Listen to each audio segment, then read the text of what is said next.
Hi, my name is Lyle Sopel, and I'm a Jade and Gemstone sculptor. And you're here with me in my studio, and I'm working on a clay model today. This is a thing that I do before I begin most of my jade sculptures. So it's a thing that I'm quite practiced at and I enjoy doing because it helps me really explore all the features and elements of the animals that I'm working on. So last week I promised to show you the finished polar bear that I'd been showing over the last couple of weeks. So I'm going to do that, but first of all I wanted to talk a little bit about the inspiration that happens during the modeling and preparing or sketching of various sculptures.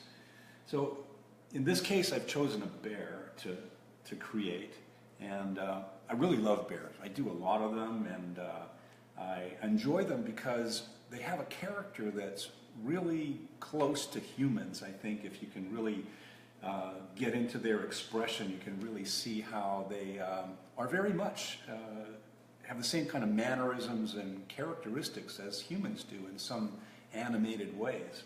So that really holds true to some of my closest philosophy, I think you could say, about my sculptural work. Is I believe that animals and humans share the same spirit. So bears give me a really good opportunity to tell that story because of the character that I can put into the faces, and I can really get detailed about how the animal might feel or how it might express itself. And in this case I've got a lot of the environment here as well, the log and so on, so that's quite a part of the sculpture in itself. And you know, the environment is such a key part to nature type sculptures because it helps with the setting. And I can remember an experience I had with bears. I was at the Jade mine, which is very close to the Yukon BC border, and it's really out there in the wilderness. And I was waiting for dinner at the camp that I was at, and the people there said, well, why don't you just go for a walk and we'll come back in an hour or so. And so I took the leave, and I went walking through the bush, and this is quite far north, and I found myself in this little open meadow, and around the meadow were these trees, and along the trees were these kind of scratch marks, but they started up about 7 feet high on the trees, and then they were like ripped the tree down to, I guess, about 3 feet off the ground.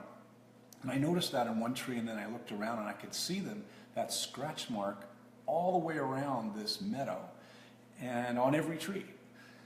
And I was very curious, and I remembered something at that point that I had seen in a National Geographic magazine only a week or so before.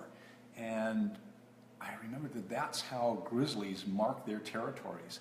The higher they can reach up on a tree is determining how big they are. And so any other grizzly that might walk into the area will see the height and the size of that grizzly that's in that area. So I realized I was in this grizzly territory, and I quickly snuck out of there and went back to the camp.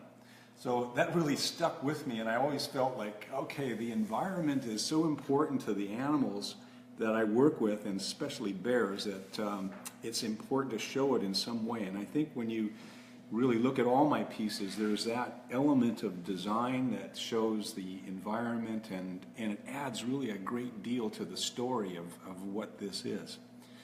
So the clay work is a great place for me to start with art and sculpture, because it helps me work out the idea in advance in some way. But before the clay model happened, the idea was very clear in my mind. I was really set. I could actually see the image before I started. So I think that's the beginnings, when you can actually see the beginnings of the sculpture or the painting or whatever the thing is in your mind beforehand, then I think you're going to get a result that's really fantastic. So afterwards, it's just a matter of the work. And so this is how it comes about. It begins this way. So a few weeks ago, I showed you this humble beginnings of the polar bear that I'd been working on in marble. And this is how it began, as a rough sketch, something similar to this in clay. Now let me take you over to where it is.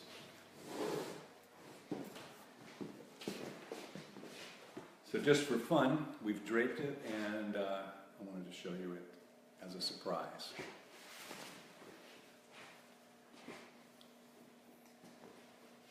Now again, here it is.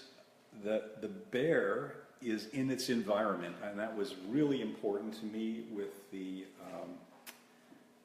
look of the piece, to keep the character of what this animal is. He's walking across ice that's floating or about to melt or something like that in the Arctic. So I think you get a real sense of what the animal is and what he could be by just the way he's standing and moving across the base itself. So it helps with the story. It tells what it is that I wanted to do.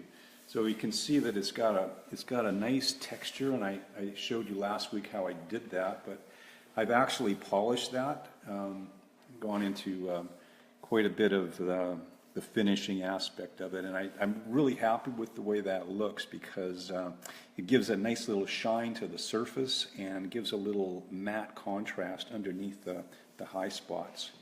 And I've put black jade in the nose and the eyes, the tongue.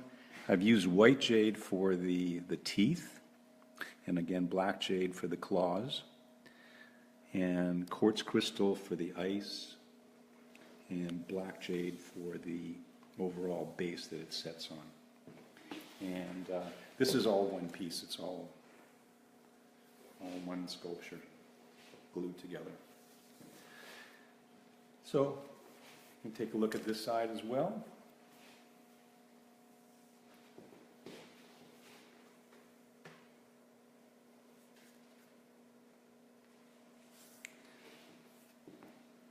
Again, same sort of thing. Love the way the light plays across the crystal or across the pattern form.